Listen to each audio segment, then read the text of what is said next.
Decreases help bring two stitches together into one, making the fabric narrower.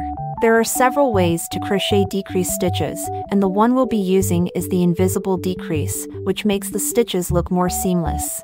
Let's take a look at our piece. In the next 2 stitches, we'll crochet the first decrease, and then in the 3rd and 4th stitches, we'll crochet the second decrease. But before we begin, let me place some stitch markers here.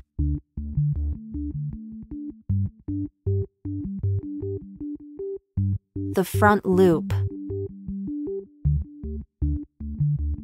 then the back loop,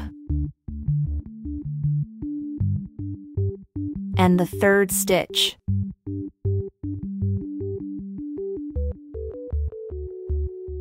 Alright, now we need to insert the crochet hook into the front loop of the first stitch.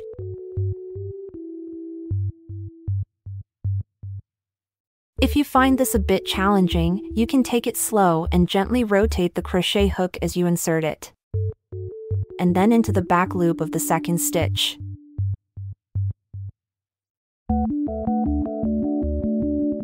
Now let me remove the stitch markers here.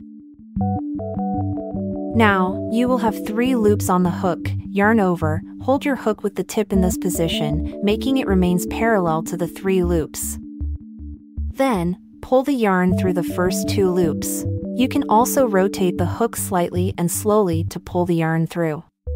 Yarning over and pull through the 2 loops.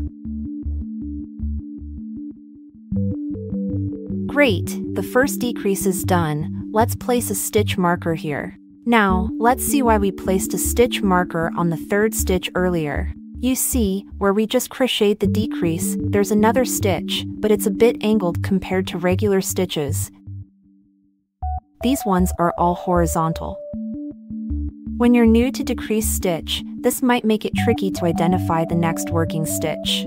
So, before starting each decrease, count 3 stitches and place a stitch marker on the 3rd one. While this might feel a bit repetitive for now, once you get the hang of decrease and can easily spot the stitches, you won't need to go through this step anymore. Now, let's work on the second decrease. Count 3 stitches, take the stitch marker to the 3rd stitch here.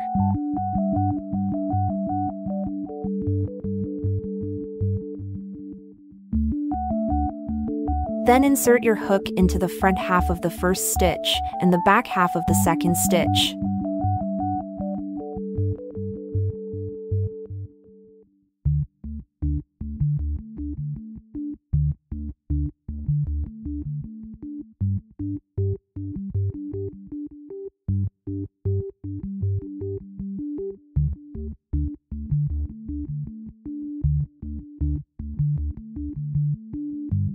Yarn over, hold your hook with the tip in this position, making it remains parallel to the 3 loops, then pull through the first 2 loops, and then yarn over again, pulling through the 2 loops on your hook.